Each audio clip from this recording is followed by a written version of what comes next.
This is Solomon Rodriguez with Kingdom of the Son of God, and I'm welcoming back Weronika Kuzniar, and we're going to discuss her book, Warriors of the Iron Cross, the Union Jackal, England's Bloody Path to Empire and Downfall. Welcome back, Weronika. Thank you for having me. You're welcome. You're welcome. Yeah, this book, obviously very timely considering what's going on right now in the Middle East and how we got here. Because obviously everybody, most people, not everybody, but most people look at what's going on in the Middle East through very recent lenses. But this book, and we're going to talk about, some of the causes of why we're here now. And so if you want to give a little just quick inspiration for this book, and then we can discuss some of the points in it. I would say the main inspiration at the time was all the lies that were being told about the Third Reich and the whole situation regarding Poland and World War II, how it all started, who preempted who. I wanted to get to the real core truth of everything, and also to present the whole situation of World War II and the world system as it was from the German perspective. Because we always hear the British perspective or the American perspective, but we never hear it as though one was a propagandist for the German side, unless it's from an actual Third Reich document. So this is based on a Third Reich document that was produced by Dr. Arnold Springborn. I'm pretty sure that is a pseudonym. So I don't know who that individual really was, but it's definitely like an official propaganda pamphlet written against British imperialism. So it talks about Britain's crimes, how the British were effectively ruling like a quarter of the world, and they wouldn't let any other country have a piece of the world pie. And that goes way back to the beginning of Britain as an imperial power. They were always about dividing and ruling everybody else. They always supported one side depending on who was winning or losing. And I mean, we know about this going back to Napoleon with the Battle of Waterloo. Sometimes the British would back the French, sometimes they'd back the Russians, sometimes they'd back the Germans. There's no loyalty or honor with Britain. And I guess that carries forward to today, at least with their core race there. I know they're very mixed up now and it's going to be a different country, but the actual English themselves, this is inherent to them as a race. And so when I found this book, The Pan-Angles, and then Union Now, there was actually two books, Union Now and Union Now with Britain. They're written from that time period. The Pan-Angles is actually a little bit older, I believe. Those are about like the Anglo-Saxons as like a world race. So it basically talks about, like, if you were going to say like Pan-Germanic, this is Pan-Anglican, but he reduces it to like Pan-Angle. So that's basically what inspired the book. Sick of all the nonsense, like Hitler was a British agent, Hitler was a Zionist Jew, Hitler founded Israel for the sake of Zionism. It's endless nonsense. Right, yeah. So this pan-angle worldview, and getting to the first chapter where chapter 1, the New World Religion, courtesy of Pan-Anglicanism, the cult of neo-Holocaustianity used to further the Anglo-Judeo worldview to strengthen finance capitalism and then demonize National Socialism.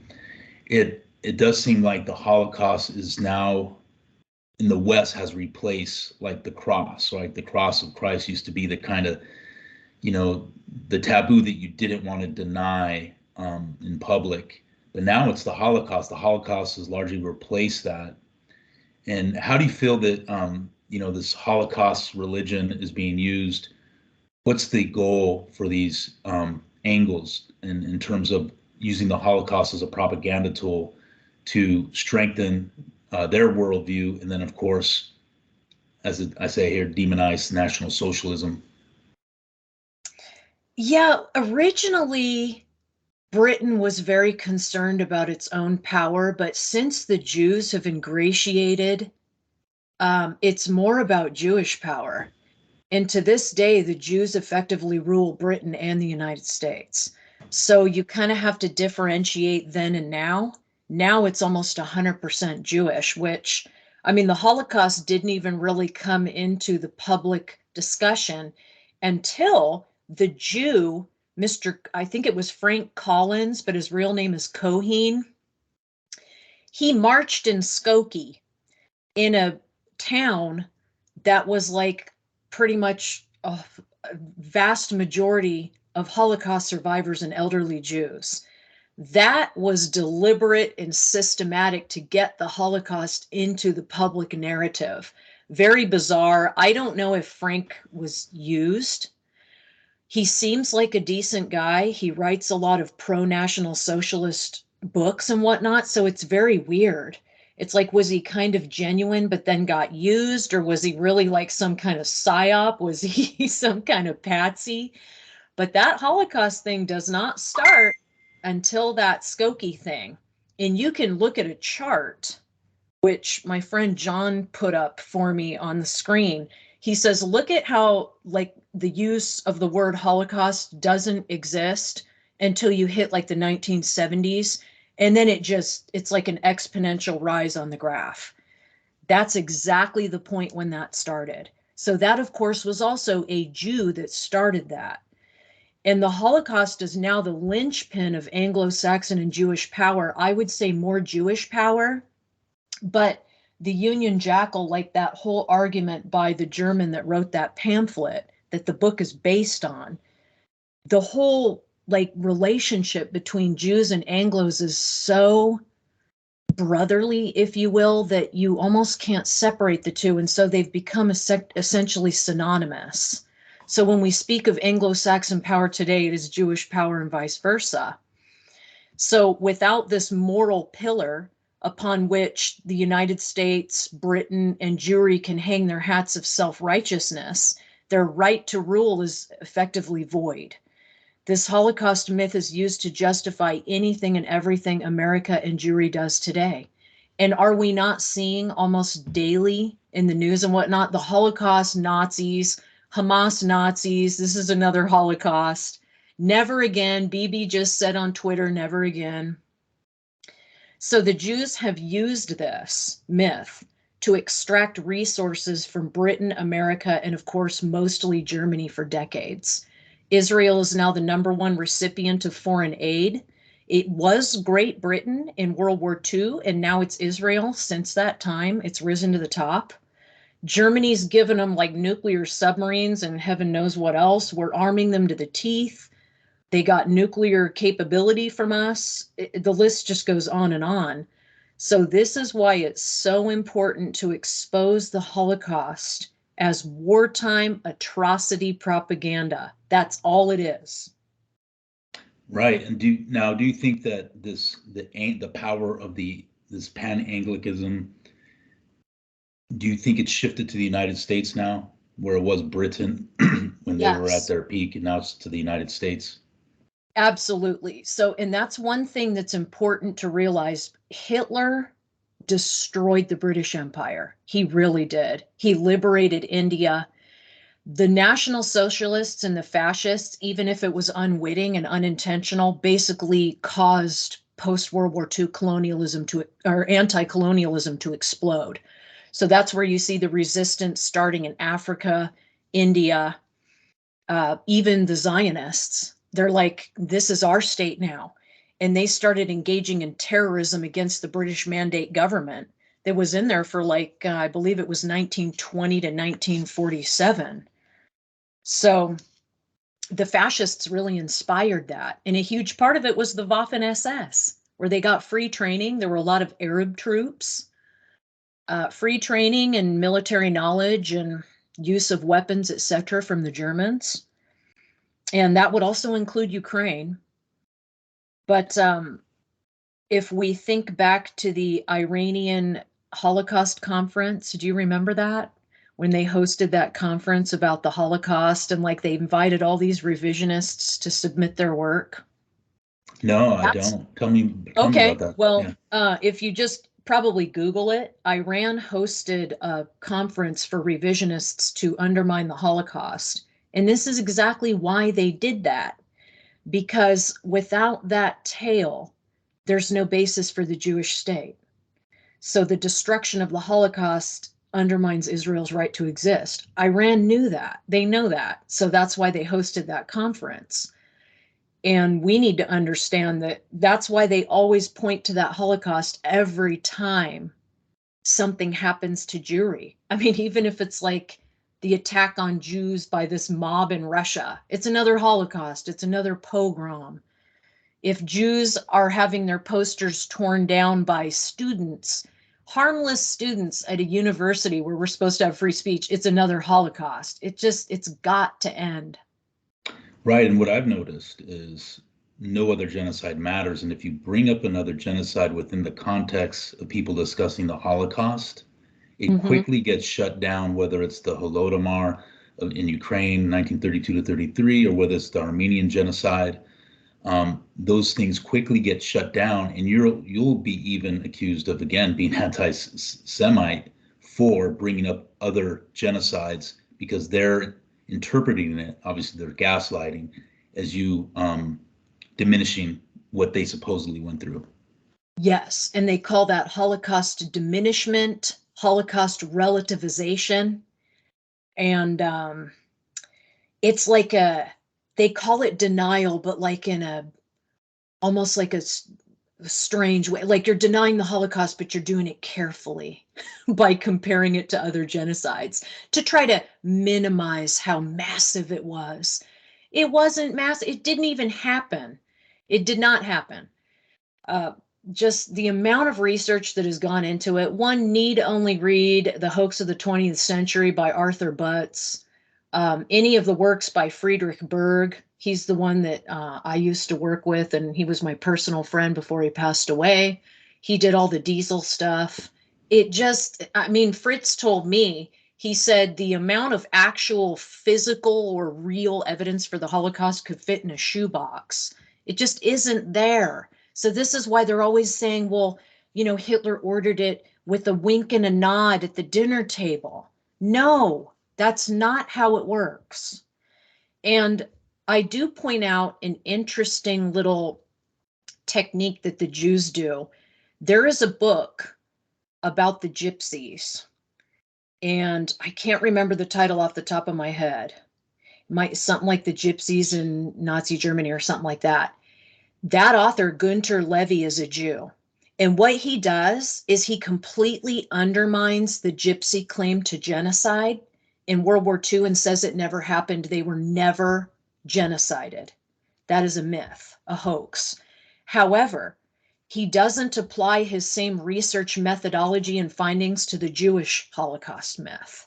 So it's like, okay, Levy, how can you have it both ways? But see, he's a Jew. So that's his bias. He's going to ignore all the eyewitness nonsense and the hearsay and confessions and whatnot. That isn't forensic evidence, but he will ignore all that when it comes to the gypsy claim to genocide. So neither one happened. In fact, Himmler was a little fond of the gypsies. It's kind of weird. He had this thing for the gypsies because he thought that they had some valuable blood. Oh, okay. So the gypsies, they have the Romani blood, right? That Romani DNA, and they're kind of, Yes. yeah. Yeah, and Himmler valued that. He said even though they're criminal and asocial, he believed they could be controlled if they were forced to work and like forced into some kind of civilized little commune, if you will. So that was the gypsy family camp. That really is what it was. And Himmler protected them. And Levy proves it in his book. It's unbelievable. But Yeah, Jews were and also protected. I mean, in many ways, they were protected, especially during Kristallnacht, which we're not told about. We're told they were just ruthlessly slaughtered. No, in fact, they were taken into protective custody, oftentimes at their own admission to be protected from mobs. And then we also have the presence of a Jewish hospital in Berlin at the end of the war in 1945, a Jewish hospital. And that's by Dan Silverman. Or Yeah, no, maybe that was Daniel Silver. I take that back. I think the author of that one was Daniel Silver, but he talks about the Jewish hospital. right. And I'm glad you brought that up, that, the National Socialists were not these, uh, they were not an organization, they were not a militant or political group that wanted to exterminate everybody. And so just based off the fact that the National Socialists did have, they did have this view where they would look out for other people. Even having, from reading your book, even if from what I understand, if they had two or less grandparents that were Jewish, they could still be part of. They could still get a certificate approval to marry a German. It wasn't so like the way the media portrays it. And so, do you think that, and then these groups in America, especially, that are, claim to be National Socialists and are very, it seems like they fit the media portrayal of it. Do you think these some of these groups are psyops to just continue the bad rap on National Socialism and Hitler? Yeah, and I mean, even if you go on like Daily Stormer or whatnot and follow some of those groups, like the news he puts out on those groups, you'll find like a Jews involved, or they're satanic, or there's something weird about them, or they turned out to be a federal informant. All very strange. I wouldn't trust any of those groups. None of them. Right, because it doesn't seem like they accurately represent what National Socialism was about. It wasn't this genocidal type of, we want to exterminate everybody. It was, they obviously wanted their German state, and Hitler wanted to, unite the German folk.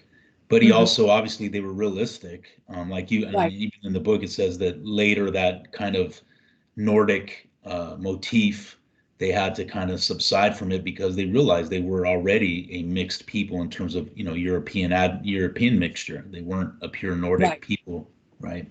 Right. There were some National Socialist theorists that also said they had some North African admixture among some other things. So, yes, that's absolutely correct. And the reason they kind of kept that Nordic idea, or even the Aryan idea, some of the National Socialists never eliminated discussion of that in particular, even though it was kind of rejected at the federal or state level, if you will, is because it was difficult for the Germans to define their race in positive terms. They could tell you what they weren't, like, we're not Black African, we're not Negroid, we're not Asian, we're not, Mongols or something, we're not Chinamen, we're Germans. But what exactly is that? So they had to find something that could kind of permeate the entire group, if you will.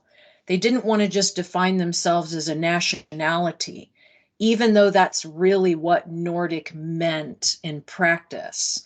They wanted to be able to define themselves racially and distinguish themselves racially from other Europeans. So it's important that we see that the National Socialists in particular did not see all Europeans as synonymous or equal.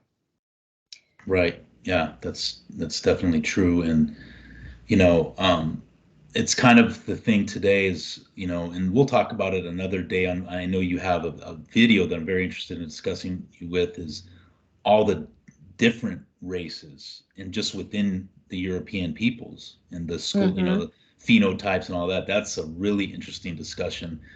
Um, but yeah, and so I think that's where modern day National Socialism, some of these groups, it's like they were created specifically to continue the Hollywood stereotype, to, Right. yeah, to so that nobody can, so that people do not embrace what Mm. National Socialism really is, because they know that it is the answer to a lot of these issues, such as like debt usury and international finance capitalism. Right. Now, Exactly. right, and that goes into the next, in chapter 8, Jim Marrs' Fourth Reich myth. Mm-hmm. Uh, Yeah, this myth appears to be used as a way to keep the Nazi boogeyman alive. And you know what? It's worked. Like the truth or conspiracy movement is huge about this, where like when we saw everything that happened with COVID in 2020, all these truthers on YouTube, BitChute, they were comparing it to Nazi Germany, right? So this is what they do Right. every time there's some type of government overreach. Right Mm-hmm. away, it's Yeah. not Zionism, it's Nazism. And so this seems an effective Always. tool to deflect from Zionism and their Judeo world order. That's What are your right. thoughts on that? Well, I mean, I know you asked in your question, like how deep Jewish involvement might be. I don't know for sure because I'm not really in the truth movement per se, but I do know that Aaron Russo, who did Freedom to Fascism, I don't know if you remember that. It was like a DVD and then also you could stream it.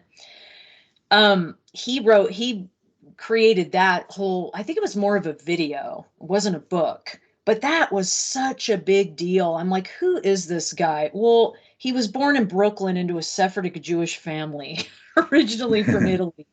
So it's just another Jew. And we already had a book or a concept about that. It was called Becoming American Fascism by the mulatto Lawrence Dennis, and he passed as white, and he was extremely pro-National Socialist. Lawrence wanted to see National Socialism take over America, and he was ruthlessly persecuted by the United States government and basically completely ostracized by all of his friends, and he ended up dying and pretty much impoverished and whatnot. But he was brilliant. I mean, just a very intellectual um, individual, and he put out quite a few books. He was involved with Willis Carto of Liberty Lobby, and that's now Carto has something, I can't think of the name of his little news outlet. I know John Friend worked for them for a while, but I can't think of the name of it. It originally started out as Liberty Lobby, though. Was Liberty Lobby the organization that Michael Collins Piper was a part of? He was like a Yes. okay, Yeah, yeah. he knew Lawrence Dennis, I'm pretty sure, personally. He sent me a whole bunch of personal papers and like things he had of Lawrence Dennis's, like including one of the letters he put out. He would put out these typed letters, like a newsletter thing, and Michael sent me one of those. So I have it. It's like one of my collector pieces. But yeah, he was just his book. um what is the dynamics of war and revolution. I put one chapter from that book in the Union Jackal. It's one of the best books I've ever read my entire life. It is an absolute must read. The Dynamics of War and Revolution by Lawrence Dennis. I'm gonna have to get that. And you will Yeah. think like he wrote it yesterday. Just different names, but it's the same America. We've had these fundamental problems from the beginning. And that So, yeah, that's an eye opener because for me, for example, I always had these rose-colored glasses with about the founding of America and the Puritans oh, and but it turns out that they were heavily Zionist and heavily Judaized, in right. which it's definitely, it sounds like a must read because it should wake a lot of us up here on, in America that are, I guess, would be considered on the right, because we have these rose-colored glasses of, kind of leave it to Beaver times. But this has been we are not here just in the last couple of decades. This has been going on for a long time. Yeah, yeah. This march And it towards was Zion. originally Britain. I mean, Britain was doing the things in the world that we're now doing. Constant warmongering, redrawing borders, getting involved with other peoples and interfering, forcing them to consume like opium in the case of China, forcing them at gunpoint. It goes on and on. And then we inherited that. I mean, we are a daughter nation of Great Britain, and that inheritance is unfortunately haunting us to this day. Real quick, I did want to bring up that John Loftus. He's another one in the truther movement. He talks about like the Nazi Hydra. This guy is apparently the first Irish Catholic president of the Florida Holocaust Museum. So that tells you what his bias is. Wow. And then Yeah. his partner is Mark Aarons. And of course, Aarons is a Jewish patronymic surname, meaning son of Aaron. So he's likely Jewish. And this guy's the one that talks about the Vatican and how it, had the Vatican rat line to rescue these Nazis. And oh my gosh, our CIA, it was all Nazis and this and that. And what he tries to argue is that the Americans and the British to this day are actually in control of Israel and using Jews, constantly blackmailing them and disclosing their secrets to the Arabs, namely the Saudis, for the sake of oil profits. There's absolutely no evidence for any of this. It's just their book is so laughable. It's The Secret War on the Jews. And I think their aim is to absolve Israel and Jewry of anything and everything. It's not Jews that are the criminals. It's you, British and Americans. It's a demonization of quote unquote white people. Amen. Yeah, that's the thing, that it's an anti-white agenda. And, even America still gets gaslit for not doing enough in World War II. Right. So yeah, and in today, that, like we said about the pan-angle axis of power, is now the center point of that being America. And we're doing a lot of the same things the British Empire did, and a lot of the same infiltration into the British Empire. And there's that religious tie, right? There's that religious tie where it seems like American Christians especially consider themselves brothers to Judah, Right. and now America's the sword of Judea. Yes, In the Truther movement, especially the evangelicals. They're the worst of all the Zionist Christians.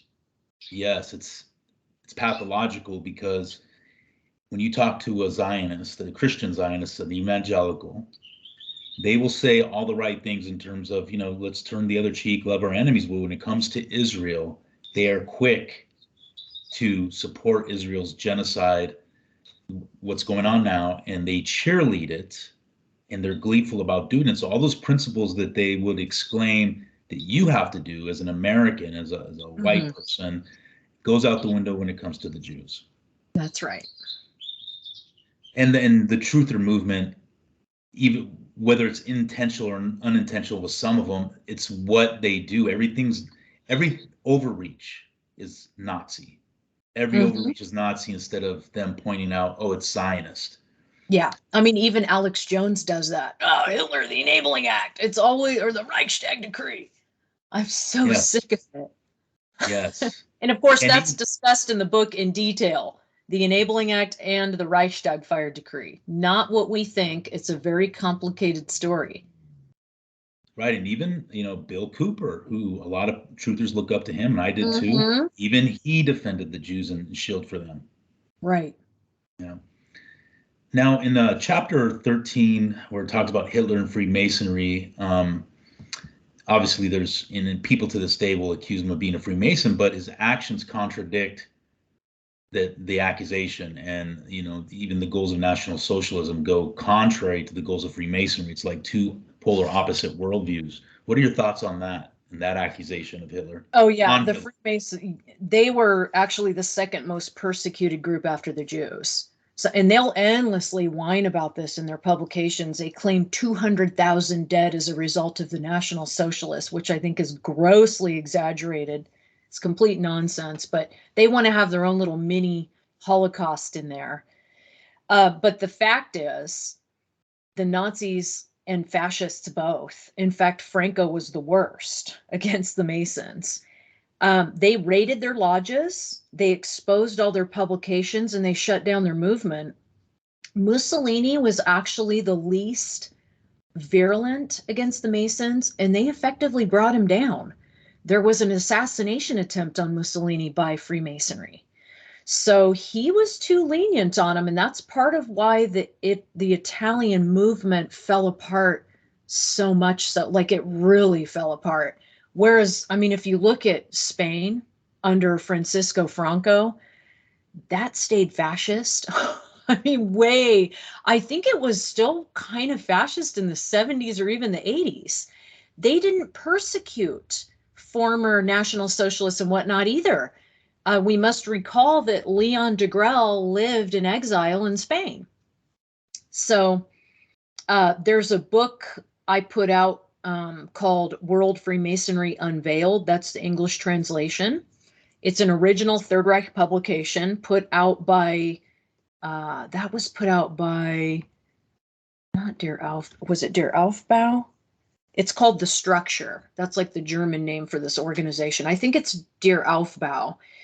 And they raided the Erlangen Lodge and exposed all of their papers, their books, everything, how they do what they do, why they do it. So basically, Freemasonry was utterly exposed by National Socialism and fascism, and that's why it kind of fell apart. It was exposed. It wasn't a secret society anymore. Everybody knew, and it was thanks to Hitler, really, for that. So the world has Hitler to thank for the complete dissolution and destruction of Masonry as a secret society. Today, I would say that the World Economic Forum is effectively Freemasonry, and it's more in the open. They always like to be, quote unquote, hidden in plain sight.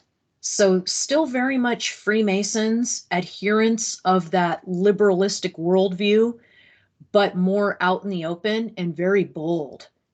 They really don't give a rip what the world thinks about their green agenda, about everybody eating crickets and driving electric cars, and they're going to do it anyway. Oh, you don't want the AI chip? That's easily fixed because you won't buy groceries if you don't have the AI chip. We're going to make your existence impossible. So they can be much bolder now. And I think AI has a huge role to play in that. And of course, we have that slimy Jew we mentioned last time, Harari, who like whispers sweet nothings into Klaus Schwab's ear, talking about how, we can keep all the goyim stupid and dumbed down with drugs and entertainment. I mean, this guy just openly says his agenda. There's also a little booklet I put out recently called The Freemasons, Do You Know Them?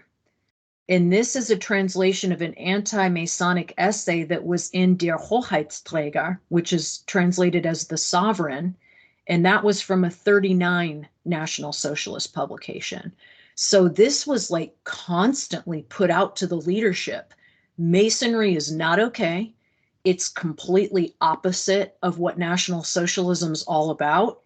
And in fact, for all those that want to shriek about the Enabling Act and, oh my gosh, it hurts citizens, the Enabling Act was actually used for the disbandment of Freemasonry and the confiscation of the property of all the lodges.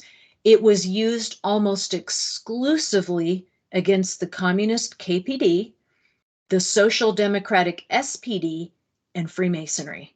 So this idea that Hitler trampled all over little children and women and all this with the Enabling Act, that is an absolute patent lie.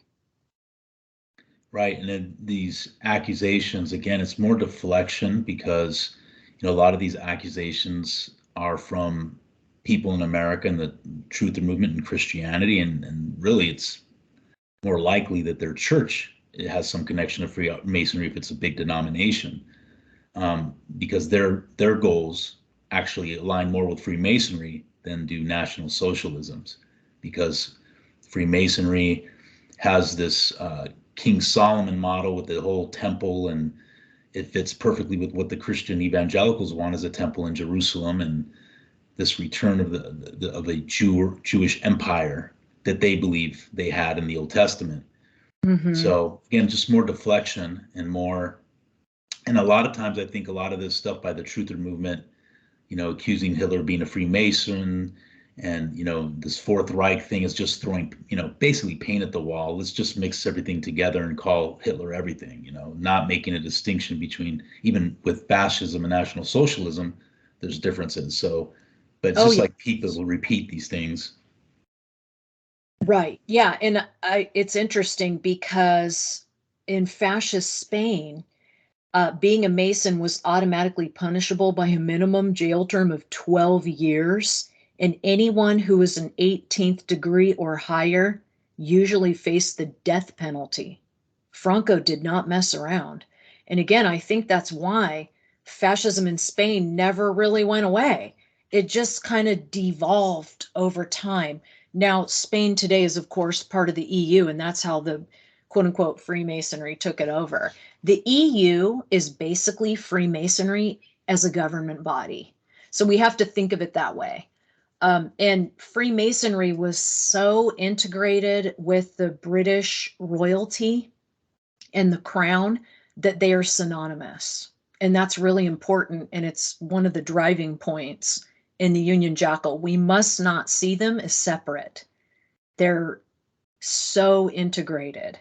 And then, of course, Judaism is synonymous with Freemasonry. So you see British crown, Judaism, Freemasonry, all one and the same. And that has now transferred to the United States. Right. And, and I'll go into, we'll talk about the chosen people concept, because this is a perfect segue into that. In reading your book, how the English identify themselves with Hebrew history in the Old Testament, and this whole chosen people ideology, it really is, I believe, toxic, and it's responsible for the genocides of other people. And it's that, I talked earlier about my rose-colored glasses looking at, the Puritans, but in reality, they were the beginning in America of, and maybe it was before that, but they really were the beginning of this kind of Zionist Christianity in America. Yes.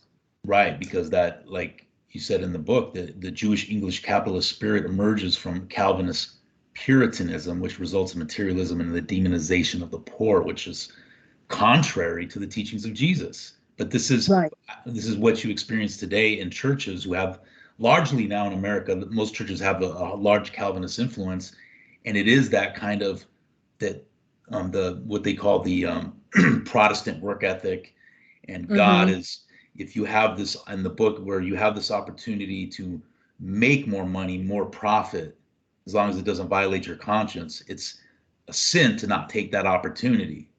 So you refuse to be God's steward. And it comes from this whole, like you said, this motif where the English identify themselves with Hebrew history. They look at themselves as brothers of the Hebrews, and in the British crown, they believe, and I don't know how prevalent it is today in their mindset, but they believe that they sit on the throne of David. They have the crown of David, and their queens, have lineage to the Davidic line. And now in America's taken up that mantle of being, there's even a concept that the English were the tribe of Ephraim, of course the Jews Judah, now America Manasseh. So it's like this three-headed pan-angle beast, Jewish beast. Right. Exactly. And honestly, I mean, I hate to have to say this, but it's just a fact.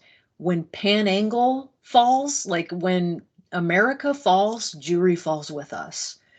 So I think right now, and this is an idea that, my co-researcher, John Vincent, we talk about this stuff. He's the one that I did the past podcasts with. He thinks that the reason Israel is moving so hard right now and just basically doesn't give a damn about optics whatsoever. They don't care anyway. I mean, the Jews really don't care about optics. Even the National Socialists cared what other people and races thought, and they tried to tamper down their propaganda accordingly. They didn't want to hurt other people. They didn't want to offend them. And this comes from the official perspective, like Hitler's race policy office and stuff. The Jews, they don't care. They just don't care, but they don't care even more now. So this desperation on their part right now, the fact that they've really just thrown everything to the wind and they're going all out, I think they see the United States at the precipice of a fall. And I don't see how anyone can look at the United States today, 33 trillion in deficit, even if the Jewish Federal Reserve continues to print paper and pretends to prop up this giant with feet of clay. it's going to collapse. It cannot sustain. We are going to devolve and degrade like the former USSR. This same thing happened as a result of World War II to Great Britain. Great Britain actually defaulted on a $10 billion loan from the United States. They've never paid that to this day. We gave them 10 bill and they couldn't pay it. So Britain defaulted, ladies and gentlemen, defaulted, clean slate, zero, couldn't pay anybody, broke. They lost India. Everything fell to poop. We see Britain today. It's a mere corpse or carcass of what it was as an empire. That is about to happen to the United States. So we think that the reasons the Zionists are moving so hard right now in the Middle East is because they know that's coming. America's going down. And I think this Biden administration has really accelerated it. And I don't know if Jewry overplayed their hand with, BLM have a free for all, everybody just screw the law and we hate cops and, everybody's going to be a trans now, transgender. Maybe they overplayed their liberal hand. I don't know. I mean, it's completely out of their control down at this point, and it's going down. Yeah, I totally agree with you. I see America falling because, like you said, with all the liberal ideology, and we know that that's usually the beginning of the end for empires, for nations. Mm-hmm. It happened to Rome, except now it will be a much faster fall because of technology, the ability for nuclear weapons, and so it'll be a much faster fall Yes. because, right, and America will fall. I mean, it's now what will come out of the ashes, I don't know, but it unfortunately, by the time something comes out of the out from the ashes of the fall of America, we may have the East rise to power, and that's the thing. Like you said, the Jews know that without their muscle, without their bodyguard, America, they are going to be up a river without a paddle because they have so Yeah, many they're enemies. Yeah. they're in a real pickle.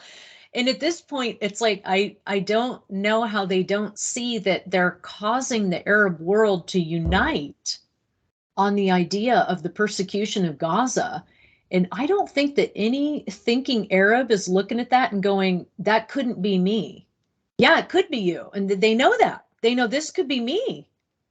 What Right. these Zionists are doing in Gaza, this is not okay. So the Jews have, eh, perhaps unwittingly, united a completely fractured Arab world on this whole Gaza genocide thing taking place, which is exactly what the Jews don't want. The whole point of Middle East rule, going way back to Britain, of course, is in the book, divide and rule. You never let them unite on anything. And they're uniting across the board. So they may have just completely destroyed their state. Right, because there is, and I've heard this, that there's been no Jewish kingdom that has lasted more than 80 years, and maybe it's because of this Yeah, lack of optics, lack of caring how they look and sound to other people. And so now the total mask is off, right, and a lot of people are turning on them that would have supported them maybe a year ago. And right. right, so their own liberal ideology is coming back to bite them because now these leftists here in America are looking at Israel as they looked at America, with what America did with the Native Americans. They're looking at Israel, same thing what they're doing now to the Palestinians. So their own ideology to poison America so they can come in and infiltrate is now looks like it's turning on them. Right. And Joseph Goebbels did say the Jews always tip their hand too soon. He said that's what you can always count on. Perhaps he was right. I mean, he was a very, very intelligent human being. And I think also the boomer generation is by far the most supportive of Israel, and they're going out. They're on their way out. Yes. Gen Z Yeah. does not care. I mean, even Gen Xers are kind of like they're less than half. So, Right. yeah, the future's not looking too good for Zionism. And with all the illegal immigration into America, these immigrants, especially from Latin America, they don't have any emotional ties to Israel. They don't. No, And no. yeah. So that, one of the, the agendas of the Jews, of course, to flood the West with illegal immigration, that's another thing that's going to turn around and bite them, because these people don't have that emotional tie with Israel that the American boomers do and American Christians do. So, Right. and with the church declining as well, another Jewish operation with the decline of Christianity in the West, that also can come back to bite them, because that will also mean the decline of Christian Zionism, which Right. is the Jews' greatest strength in the West. Yep. The evangelical boomers are the most hardcore Zionists as far as believing that the Jews are the chosen people. They've got to be in Israel for the Messiah to come. It's just Right. ludicrous. Now, what do you think about this chosen people ideology? It does seem to be pretty harmful, and it has the logical conclusions of the chosen people ideology, I think, because if we look back in America, right, you look back with Uh, what transpired with the Native Americans, and I'm pro-white, I'm a nationalist, but I also have to be real that part of that was the ideology of the Puritans, who looked at this as a new Jerusalem and called the Native Americans the Canaanites. So they're using Old Testament motifs mhm. for the New World. Right. Now, the Calvinism is specifically English. So that's basically the foundational Christianity of America. So we have Right. to understand. And that is a very capitalistic, if you're poor, you are predestined to be poor and you're damned by God kind of a thing. That's what God willed for you. So there's basically no escape. It's almost like the Hindu caste system where you have the untouchables and they can't get out of that status. That is the basis of American Christianity. And that's why it was so they ruthlessly persecuted Catholics. So, we know all about that. The English Right. versus the Irish Catholics. That was a ruthless genocide. And of course, all the details of that are in the Union Jackal. But knowing that we were, our wealthy people, capitalistic, hardworking, they were chosen by God to be prosperous, and those who are poor were chosen to be damned by God. And so that just is what it is. But that whole chosenness thing it's really the core of Jewish power from the beginning. And I don't want to get too much into the Moloch Yahweh book yet because we're still discussing the Union Jackal, but originally, now, according to this researcher, and he's done a lot of research into this, the history of Judaism, he says that they worshiped Moloch and simply changed its name to Yahweh. And they still, to this day, worship Moloch. And this is why they sacrifice entire peoples to their eating god. You will devour all peoples. And the Jews have done this. Originally, they started with sacrificing their firstborn to Moloch, and then it became sacrificing the firstborn of Goyim peoples to Moloch. But that didn't look so good, see? People didn't like that. They thought these Jews were freakish, murderous creeps, and so they persecuted them and kept them away. So this is why the Jews came up with the Yahweh that was a softer version of Moloch that could be sold to other peoples. And this is effectively what drives them to this day.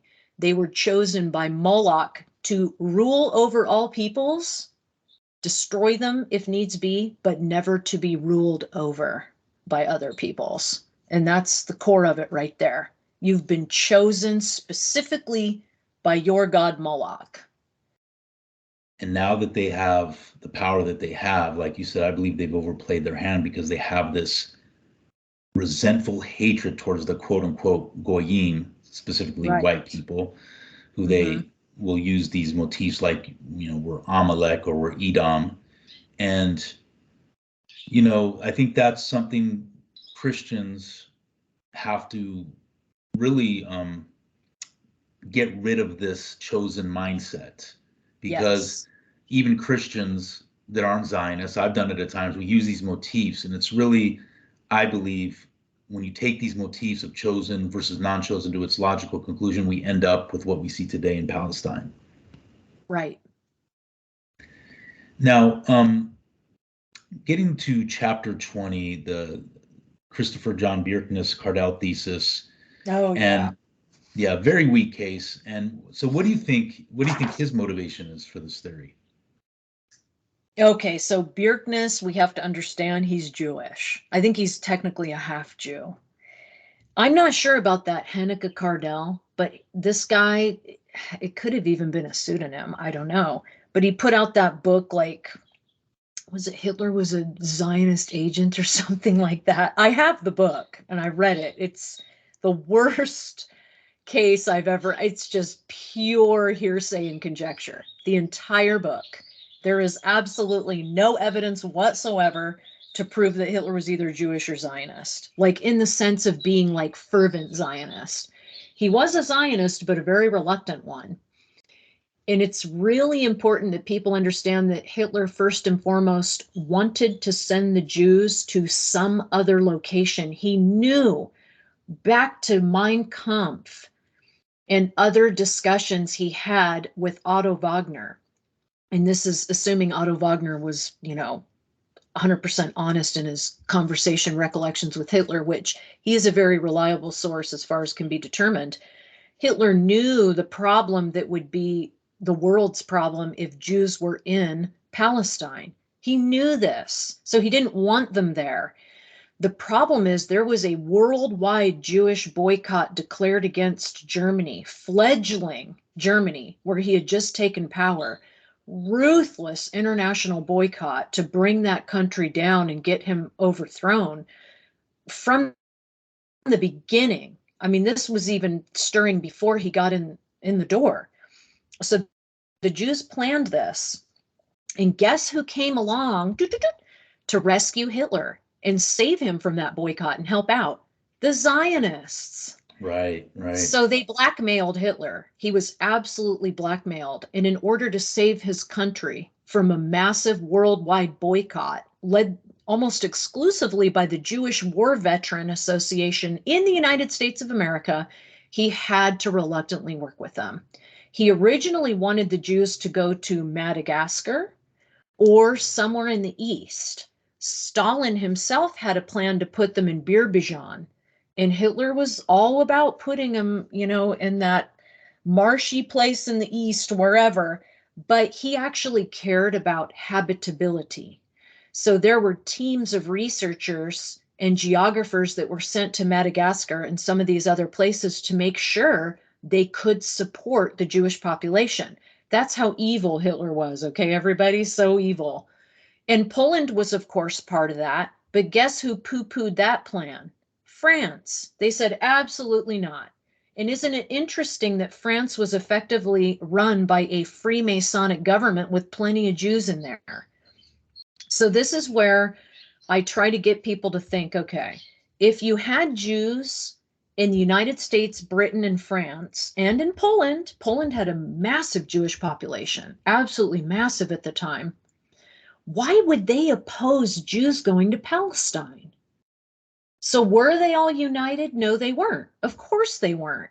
There were many Jews who were super happy ruling over the Goyim in these various countries, and they did not want to be forced into the postage stamp state that would become Israel. They loved being mega wealthy rulers of these Goyim countries. Why would they want to leave? So yeah, of course they opposed Zionism. They didn't want to go work the land and earn their bread in some desert community. So we have to understand there was division within the Jews themselves of Zionism, anti and pro. Right, and So even that's even there were Zionists that were they wanted the pick of the litter, so to speak, from these camps to yes. get good, the fittest of the fit into Palestine. They wanted to preserve the fittest, and then they basically didn't care about, the sickly or just your run of the mill That's right. Jew. Yeah, So they cared about racial characteristics and whatnot, just like the National Socialists. Um, I really don't know Bjerknes's motivation, but I came up with a couple possibilities. So the first motive for what he says were Hitler was a Jew and a loving Zion. He just loved Zionism and he so wanted to create that state. So first motive, they cannot believe that anyone has or can put up genuine opposition to the prevailing world order, which has been and remains Jewish controlled. So they just don't believe it's possible to have genuine opposition. Hitler had to have been part of their plan. Everyone is always and ever an agent of the Jews or Zionism. And you will see that to this day in the truth movement. Hamas, Yes. oh, they're Zionists. Oh, they did. Yep, that's a false flag, has to be. Hamas, they're doing this to benefit Zionism. I'll bet you anything they're Mossad agents. You can't have any opposition ever. Well, what does that do to any group that's a revolutionary? Completely undermines them. So that's a huge problem. Two, the Nazis and Hitler were not perfect. They went to war against Poland, so they must have done so with the intention to destroy Germany and bolster Zionism. Yeah, Hitler declared World War II in order to destroy Germany, thus intensifying Jewish power like immensely. So he actually bolstered Jewish power like never before and did that on purpose. So by the same logic, Hitler must have been a crypto communist because communism was bolstered since he lost to Stalin. And he must have been a British agent because he lost to Britain. And there is, in fact, a book that says he lost to Britain on purpose and was a British agent. I have that book too. Yeah, it becomes a And dead end, like going in circles. There's it's never, yeah, so stupid. It's so stupid. And then the third one possibility, Hitler was anti-Jewish and persecuted the Jews as a group in order to intentionally destroy Germany and benefit the Jews, because after all, he knew the repercussions of challenging Jewish power. So if he challenged the Jews knowing he'd lose, well, he must have done it on purpose to make sure he lost. Do we see how stupid this is? right. Because if he didn't challenge them, then he's the ultimate Zionist, right?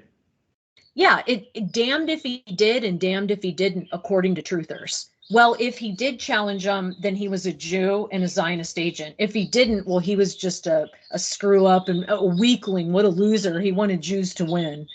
So no matter what Hitler does, he's a Jew and a Zionist agent.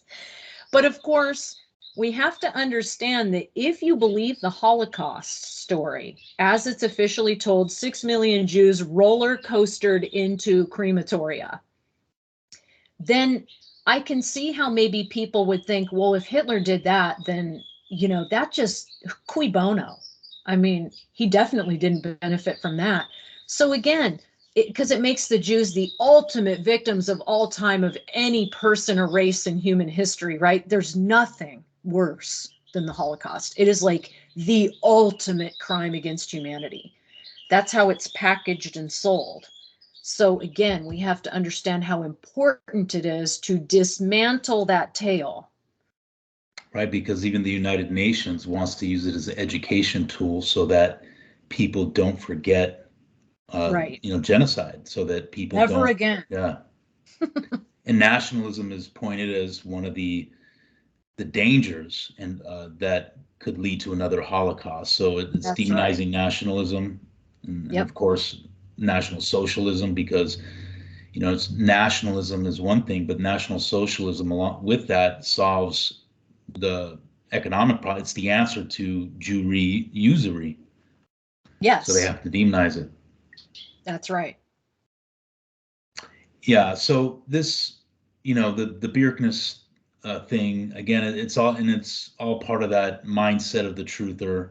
Nothing can be authentic. Nothing can be truly an opposition to the world order. Everything Right. has to be subverted from the go. And like you said, it undermines any revolutionary group or group that is sincere.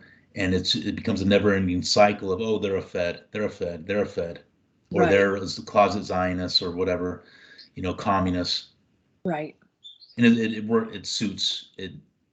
It continues to strengthen Jewish power. Now, one of the things that I didn't know about before I read this book was the Opium Wars. And Oh yeah. yeah, so that chapter 30, poison Mhm. to China, treachery and murder in Arabia, England, the sword of Judea. So Yeah, let's talk about the opium trade war between Britain and China. That was pretty fascinating to read. I'd never heard of that. And then, of course, England's persecution of the Arabs in Palestine in order to give the Jews prominence in the region. So let's talk about the Opium Wars. What what long-term effects did that have on China? It caused a lot of like economic and social problems because like our our opioid crisis today in America, it was an opium crisis in China. And this is just too uncanny to not point out. So the British, and there were first and second opium wars, there were two of these. And I did some really intensive study into the opium wars while I was at Norwich University because that was part of our Asian way of war semester. And so I don't want to get too detailed, but let's just go with the broader picture. So the Chinese were able to kind of throw it off after the first opium war, but then it was reintroduced because there's just too much profits to be had in that. So the British forced opium consumption on the Chinese, and they had their own kind of like tea party, Boston Tea Party, where they threw all the opium into the sea. The British made the Chinese pay for that. The taxpayers of China had to pay for all the destroyed opium. So they had to finance their own poisoning. It is absolutely inhuman what Britain did there. So they forced the opium on them, and they made the Chinese government, taxpayers, finance the entire British invasion twice. Plus, they had to pay for all the destroyed opium. But we can't overlook, and this is the uncanny part, the role of the Sassoons. Vidal Sassoon, the stupid hairspray guy, Oh, is that's he a connected to the Jewish family. Sassoons? Yes, the Jewish Oh, Sassoon wow. family. They were the ones who got Britain to do it. And the Sassoons made a fortune. The Sassoon fortune is based on opium. So that's how they got their original fortune. So the Sassoons backed the British in the first Opium War, and by 1850, their second son, Elias, I don't know how to say that Jewish name, he was buying land in Shanghai. Imagine my shock. So the Jews were doing the same BS in China as they're doing today in America, because as we know, it is the Jewish Sackler family that pushed OxyContin on America. They Wow. put out the most intense milligram pill, the highest milligram pill you could possibly give someone, and marketed the heck out of it. And now we have an opioid crisis that is claiming in 2022, it was over 100,000 Americans. Wow, and it totally devastated the Appalachian Oh, chain right there. it's Yeah. continuing. It's continuing because now we have fentanyl. And this is the way I look at it. Horrible, evil, but if fentanyl really is coming from China, or it's being supplied from China to like the drug cartels in Mexico and whatnot, I can't totally blame them. Opium wars. Maybe this is America's retribution. I mean, think about it. Payback time. And that's what So, we don't look at. We don't in America. I think in America, because we, obviously breads and circuses, entertainment, and we have. I mean, we largely, despite everything that's going on, we live very good lives here, right? So we yes, don't look at when these things happen, like say 9/11. Let's just say it was the Muslims and not right, Israel. I mean, can you blame them after everything that has happened to the Arabs in the Middle East because of our backing of Israel? And then, like right. you said, with this, if it's China supplying this, and even if Trump was right about this whole China virus thing, we know, whatever. But let's say if he was right about it, Right. like you said, this is the chickens coming home to roost. Yeah, I We mean, I'm not yeah, saying it's okay or good or right. justifying, but we need to understand why it might be happening. Yeah, these things don't happen in a vacuum. There's history behind all these things happening right now. You're not allowed to say that, Solomon. You just said exactly what the UN guy said to Israel. It didn't happen in a vacuum. Right. And now the UN has been banned from Gaza. Yeah, nothing happens in a vacuum. You're 100% right. And this is what sobers me up, right? Even when it comes to like, nationalism in terms of America, because I just know that America, I hate to say it, but it's just nature, right? It has to pay for a lot of its sins, and the payment Yeah. may be, and like you said, and I agree with you, the fall of it, and then what happens, what comes up out of the ashes, I don't know, but by that time, Mhm. the power may be in the east, not the west anymore. Yeah, there's certainly something going on with China doing mass investment into Latin America, Mexico, Africa, allying itself with Russia and Iran, and even Saudi Arabia is starting to get more friendly to the other side. So yeah, I think we're starting to see a new, I hate to use the term because it's so cliche, but a new world order emerging. Right. And it is what it is. Fascism tried to do it. It's effectively like a neo-fascism forming against this Freemasonic Jewish tyranny, because that's what it is. And But there's more homogeneous. I don't know how to say the word, but there's more of a homogenous in those in the East. The Arab nations and even Asia, and right. that goes back to the this the opium wars, because you talked about it. There was this like honor culture in China, kind of a warrior, kind of a, I know it's a Japanese term, Bushido, but kind of like a warrior culture. And these Hmm. opium wars really took a devastating toll on the morale of the populace there. Yeah, I mean, there was unbelievable, I call it warlordism in China. It, like, if you can imagine, like almost like a Mad Max type situation, that's what China descended into as a result of British and even American incursions. And it was nonstop. The West was constantly trying to force its will and its trade on China. And they're like, we don't want you. We don't want you here. And it was the same thing with Japan. We forced the opening of Japan. That's kind of a famous thing, the opening of Japan. They didn't want to be opened. But see, we have this thing, and again, it's pretty much specifically Anglo Saxon with the Jews there that do this. So when we speak of white racism, white power, white imperialism, white colonialism, I would estimate that like 95% of that white racism, etc., was Anglo-Saxon and Jewish. And this is really important for the little woke crowd to understand. You can't allow them to say white. We have to dissociate from that white thing. Poles, Russians, Balts did not do what Anglo-Saxons did to Africa, Latin America, Amerindians, etc. folks. Come now. It was Anglo-Saxons that did it. It wasn't even Germans. Right. Right. So, and the French were actually very nice colonial rulers, considering, in comparison to all the others. So even the French pale in comparison. The Spanish could be a little bit nasty, and they got in there for a while, as did the Dutch, but it's almost exclusively Anglo-Saxon. And what do you think is the root of that mindset, that imperialistic mindset of the Anglo-Saxon? Do you think it's the Jewish influence, or do you think it supersedes that and it's before the Jewish influence? It kind of only really started with the Jewish Rothschilds getting in there and starting to finance. So without the financing, the British couldn't have done it. So Jewish financing was pivotal to British imperialism, integral. Couldn't have done it without it. So knowing that, the Jews had a vested interest in warfare. So they got into the government and encouraged warmongering.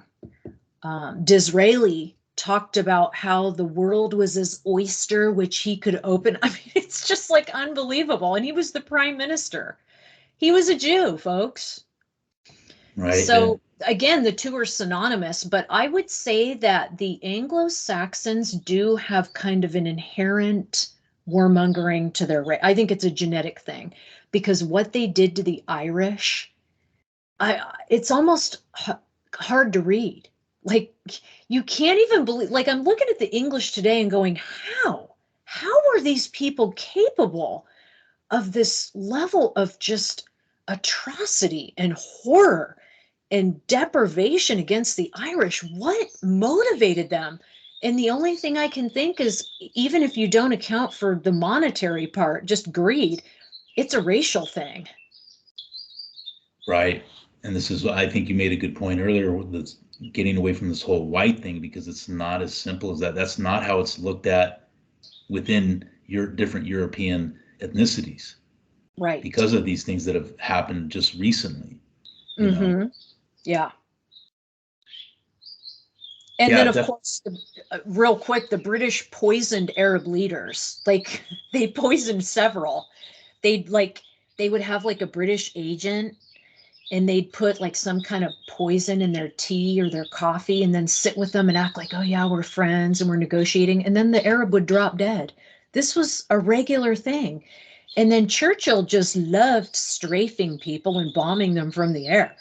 That was like a joyful thing for Winston Churchill prior to World War II. He was an absolute warmonger. So yeah, I mean, the British would strafe and bomb like the Israelis are doing now, kill civilians.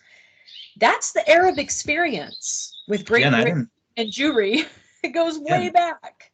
and until I read your book, I didn't know that Churchill was involved in World War One and Two. I just thought it was World War Two. Yeah. He goes all the And way back to World War One. Yeah. he was a monster. That man, I'm almost wondering if there wasn't a psychopathic or sociopathic element to his personality. He really was inhuman towards people, no empathy. Yeah. Hitler was an empathic person. I would say Hitler was narcissistic, maybe a touch of sociopathy. I think almost all leaders have that, where, like a lot of his cohorts and whatnot would say he was your friend, but distant. Never, you didn't really know for sure if Hitler was your friend. So he was kind of one of those distant people. And that tends to be how most leaders are that are very effective. So I Right. would hold that against him, but Hitler was empathic. Well, even Churchill, yeah. he didn't give a rip. Right. And that makes sense about Hitler, because even, in the working world, if you're the most effective managers are ones that keep a certain distance from their employees instead of being, friends with them. So that Right. even how much more, times a million would it be being a leader of a country? Right. And you'll tend to see sociopathy and psychopathy in leadership positions because those personalities, as long as they're not like driven to the like dark serial killer type side, they are able to dissociate from decision making that's very difficult. Like if they have to make a decision to nuke a population kind of a thing. Normal people can't do that. I mean, it's like the person that can shoot a dying animal and the one that just can't do it.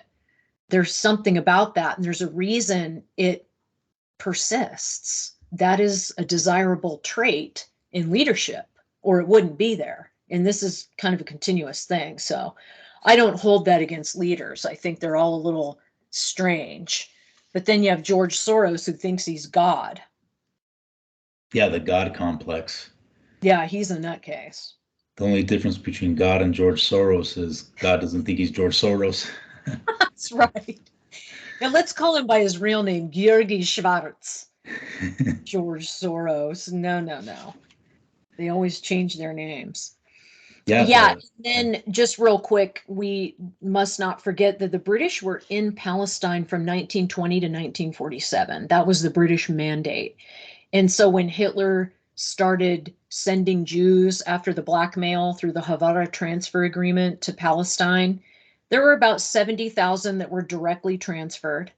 And then some went more roundabout. And that's the Kimche thesis, where they talk about the quote unquote secret roads. So they would take a more indirect route from Germany to Palestine because, get this, the British were blockading the routes to Palestine. So Rothschild Britain was blockading the sea routes to Palestine. They didn't want Jews going to Palestine. So again, we see the Rothschilds loved being in Britain and ruling the Goyim, and they didn't want to be forced into this little Jew state. So they caused trouble for that plan. They were anti-Zionist. Not all of them, but most of them were anti-Zionist in that family. But anyway, I don't know exactly how many took the roundabout route, but most of the emigration that happened was post-war. And again, that was because, oh, the poor Jews, they were suffering so much, all these atrocities. Everybody saw the emaciated bodies in the camps and they just couldn't believe it, and shrunken heads and Jewish lampshades, and we've heard it all. And it's So, amazing that those two ridiculous things, the shrunken heads and Jewish lampshades, don't wake people up and say, okay, this has got to be, if those two things are false, that means we got to question the whole story. But people don't well, do that. what you'll find with the Holocaust is that it's probably 90% eyewitness testimony. Eyewitness testimony is the single most unreliable form of evidence that exists, and it's usually not permitted unless there's forensic to back it. It has to have supporting forensic evidence. So that's why they tried to do oh, well, there were these fake shower heads, and here's the gas chamber. No, that Jewish kid, David Cole, he completely exposed that in his little DVD. He actually just made a video, but the IHR turned that into a DVD. I still have the Cole Piper interview and his little examination of the gas chambers there at Auschwitz, but that's probably obsolete. Now, the IHR.org, they may still have that DVD for people to purchase, and I Oh, cannot okay. recommend enough. That undermines it completely. You don't need anything else. That does it right there. It was done back in the day before they could play their games and change it all up. It's IHR.org or com. Or, Or yeah, the okay, got it. Institute for Historical Review, they should have that Cole Piper interview. You may be able to find it elsewhere, maybe on eBay or some other sites that, some secondhand seller is selling it, but it's a really good, it was a video. So you're watching the video and listening to him. And there's just no way. There's absolutely no way that was a gas chamber. It has this shoddy wooden door. Even if you had a tight fitting gasketed wooden door, you don't have a wooden door on a gas chamber with highly lethal Zyklon B gas. It was used to defumigate. That's it. That's it. It kills lice. It kills pests. That was what it was used for. And just so folks know, and this has been reiterated time and again, Anne Frank was not Holocausted. She died from typhus while in Allied custody after the liberation. So Yeah, and the with British killed Anne Frank, as far as I'm concerned, because they didn't save her in a timely enough manner. And they were the and ones she's that made bombed the camps in the first place. Well, they didn't bomb the camps directly, but all the railways and the supply warehouses, everything the Germans needed to get supplies to their camps was all bombed to Hades by the United States and Britain. So as far as I'm concerned, if there was any mass death, it was on the Allies. oh yeah, and especially um, what I've heard about the German soldiers being put in these camps and the way they were treated, just awful. And of course, German women and being raped. And Oh, yeah. yeah, it's not something that if you said it, if you talked about what happened to Germany, and they should be the ones getting reparations, like you said, you're public enemy number one, Right. because it's not going to be what people are used to hearing. So cognitive dissonance sets in, and it's not what people want to hear. They don't want the truth. Why? Because there's a price to pay for that truth. When you speak the truth and then you embrace it, as you've experienced, I've experienced recently, you're going to pay a price for it. And not that many people are willing in our decadent society to pay a price, because I mean there's a natural tendency to want to survive and then thereby avoid uh, you know um, persecution. But at the Oh, same right. time, yeah, at the Right. same time though, truth has to be spoken, or this will be an endless cycle. Now, like you said, Israel's overreached its hand, and so now the mask is off, and a lot of people, like you said, they don't have these emotional sentiments that the boomers do to Israel, so they don't blush when they say these things that would be deemed anti-Semitic. Right. Right. Now, in chapter 33, the chapter World Criminal England, what, we may, some of the stuff we may have already said, but what long-term effects do you think England's criminal past have caused that are still left today? I'm going to have to say there are two main problems they've caused for the world. Is number one, this whole Jewish chosen I mean, without Britain and British imperialism, the Jews would not have the world global foothold they have today, especially with regards to America. And then, of course, with Britain's declaration of war against Germany and that whole World War II escapade that destroyed their empire, they basically transferred their imperial power and wealth to us. So America became the new Britain, and that's how we need to see it. We're playing the role of junior constable to Great Britain, and we always have. That's in a book. I'm pretty sure it was The Savage Wars of Peace by Max Boot, the Jewish neocon. It's actually a very good book because it details America's warmongering from the beginning, and it goes back to Thomas Jefferson. He was not the little isolationist sweetheart. He was over there causing trouble against the Barbary states, the Arabs. We were over in the Middle East. We just can't stay out of there. Don't ask me why. We just could not leave those people alone. So Savage Wars of Peace, Max Boot, you can get it for like $5 on Amazon with free shipping. Got it. I'm making a notation of that because I was going to ask you, so that whole isolationist thing that, myth. Kind of, it's a myth. Okay, got it. Yes. It's yes. Yeah. The Savage Wars of Peace, and there's another one by Russell Weigley, The American Way of War. That's another good one. I had to read those two for my Norwich courses. It completely undermines the myth of American isolationism. Back to the beginning. It was, in fact, Jefferson. I think it was under Jefferson that we first used a false flag against the Arabs. So what we did is we had this cute little British flag, and then at the last minute, we switched it to the American flag and then opened fire on the Arab ships and then invaded the coast. And we tried to do regime change. We had one, it was the Pasha, the Barbary Pasha. We tried to get his brother into power. It's a total shit show. It was a shit show mess. And we ended up running out of there with our tail between our legs. And we ended up buying off the Pasha to get the concessions we wanted. So we bribed. And it goes back to the beginning of the United States. And then he also did that little naval incursion without the declaration of war by Congress. So Jefferson circumvented Congress and went to war without their permission. Sacred Thomas Jefferson. So yeah, get those two books. They're absolutely essential for understanding and the dynamics of war and revolution, because Dennis also talks about how America's been warmongering from the beginning. We just don't see it that way. We just don't do war, Right. And that's, in the Constitution movement, that's the gimmick, is that America, we want to return to an isolationist type of political worldview, because that was America, right? This is kind of this fantasy about what America was. Yeah. And for me, I had that too, but a lot of those fantasies of, the Puritans, and they were these great Christians, and, we were isolationists. We don't want to be involved in international wars.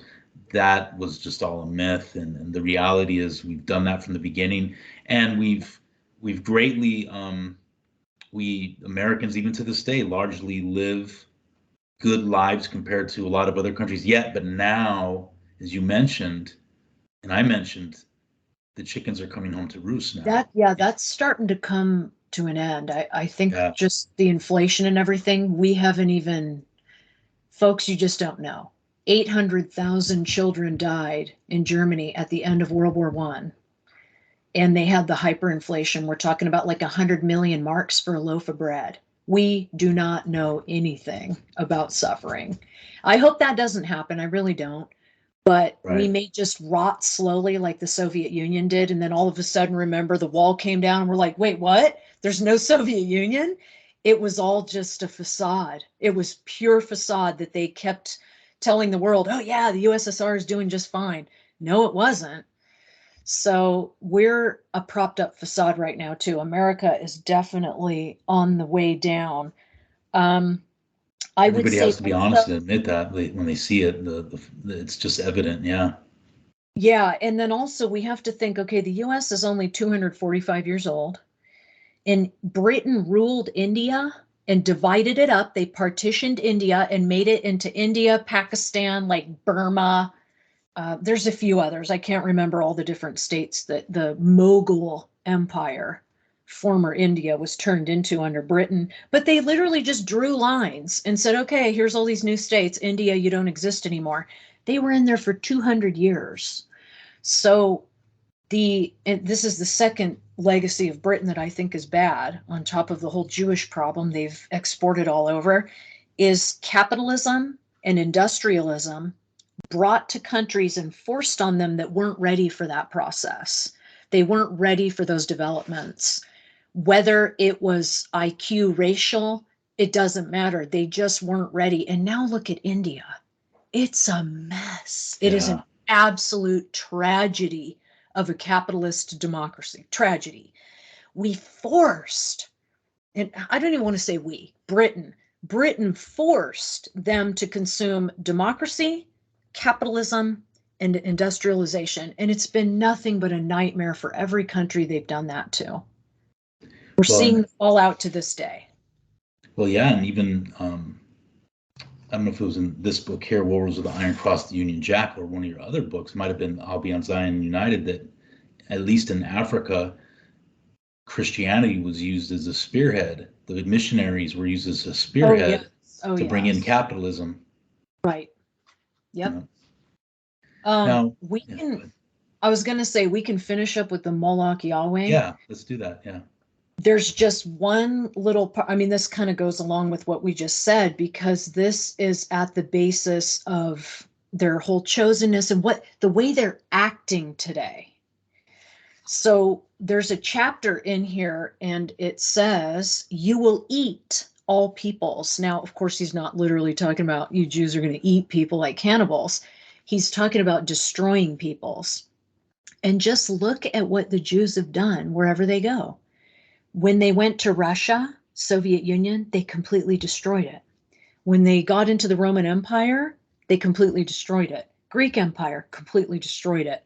The United States, we're now on our way down. Britain destroyed it. Israel, look at what they've done. Look at what they're doing now. They're destroying the whole situation there. So this is what they do.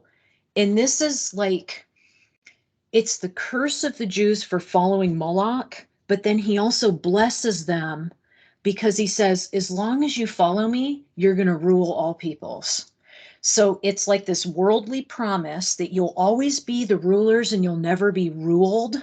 It doesn't mean they're not going to fall and get persecuted, but you'll never be ruled. And to this day, Jewry always comes out on top, and they're always the rulers of any given country they go to. This is just, it's just the Jewish conundrum. So in the introduction, um, there's like a synopsis of what the book is about. And here's basically what we have to understand about Jewry today and why they're doing what they do. There are no genuine, first of all, there are no genuine biblical anti-Semites. So in this guy, we have to understand he's extremely anti-Christian, including anti-Jesus, and you don't necessarily have to accept his whole thesis. You can disagree with his findings, etc. But he basically says Moses, all these people, Jesus, the ones that castigated Jewry, he said they weren't genuine anti-Semites. And then he explains with evidence that he pulls from the Bible to prove that. Yahweh is Moloch. And when the Jews think of, when we hear in the beginning was the Logos, when Jews say that, they mean in the beginning was the Torah. And that's a Yes, absolutely. fundamental difference between Yep. Christians and Jews. Okay, so think that. Israel bans its enemies. And when it was like when one was banned, they were targeted. So targeted for destruction. So Israel has banned Palestine. Right now, we are experiencing what happens when Israel bans another people. That's what they're doing in Gaza right now. The Pope sees himself as Yahweh incarnate. I think we all know that. He Right. thinks he's God's representative on earth. But the problem with the Catholics is they believe that they're the true Jews because the Jews became effectively the synagogue of Satan and they're not doing it right. They didn't seize upon their Yahweh blessing. So we get Yahweh's blessings instead, we Catholics. So that's where you kind of run into problems with the Catholic Church. So again, the Catholic Church sees itself as the true Jews who have inherited Yahweh's blessings. And then this guy says that Jesus was a Jew just like all other Jews. And I kind of see where he gets that, but I don't know if I'm in agreement with that. I think I disagree with him on that premise. And then Christianity hijacked the pagan religions of the quote unquote Aryans or the European peoples and the mystery cults for their own benefit. So what he Right. does is he explains like some of the religions like around Dionysus and Sybil and all these different things. And he says they had the virgin birth, they had baptism, they had all these things that Christianity hijacked. And the reason the Jews did that was because they wanted to sell themselves as like the new fulfillment of they wanted to appeal to the non-Jews and be like, oh yeah, our religion is just like yours. And that was basically proto-Christianity.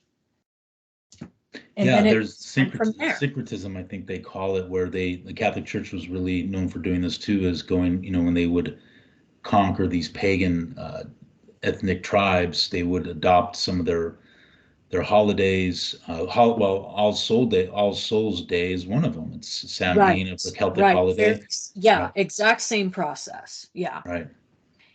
And And just incidentally, I thought this was kind of crazy. So I have a book called The Hyenas of High Finance, and it's about the Jews, right? Jewish and international finance.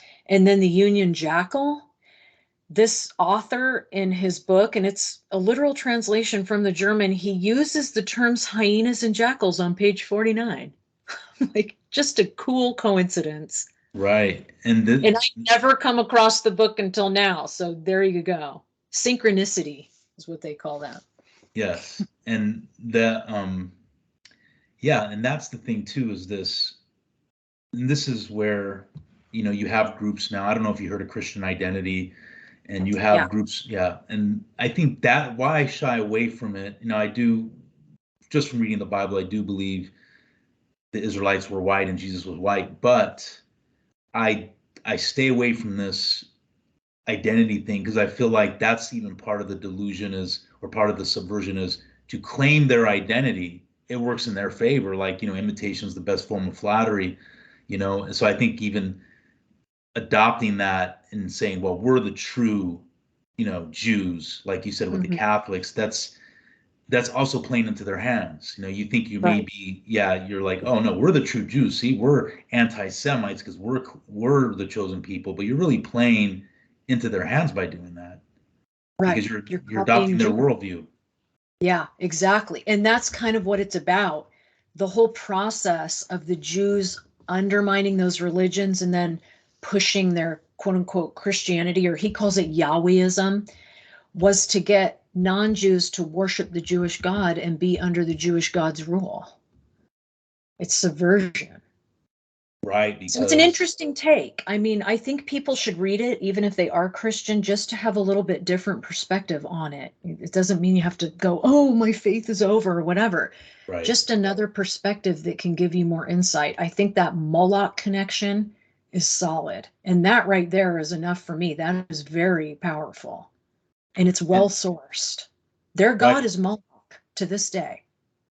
yeah, and there's I mentioned in our email exchange, there's a group called the Marcionites, that this is back in from the second century, that believed that the God of the Old Testament was different than the God of the New Testament, and Mhm. to this day they're still around. And part of it, and part of that was because you do see much more severity in the Old Testament. Their Right. God requesting them to genocide nations, things that Yeah, if and you, just telling them to sacrifice their firstborn. I mean, right, that's how Moloch got the whole child devouring image.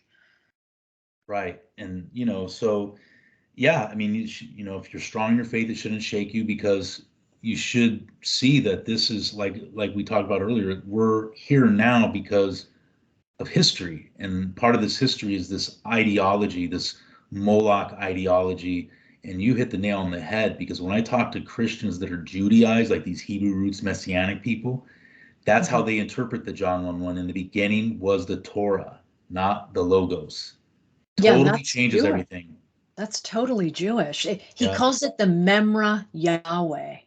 It's the chapter, the Memra Yahweh. So that's like a Hebrew, and it effectively means the Torah. Yeah, So because the implication is that the Torah is meant to be here forever, and we are all to live under it eventually. All the right, goyim are to live under the right. Torah. Yeah, and that's what Moloch promises them. You will rule the world and you will not be ruled over.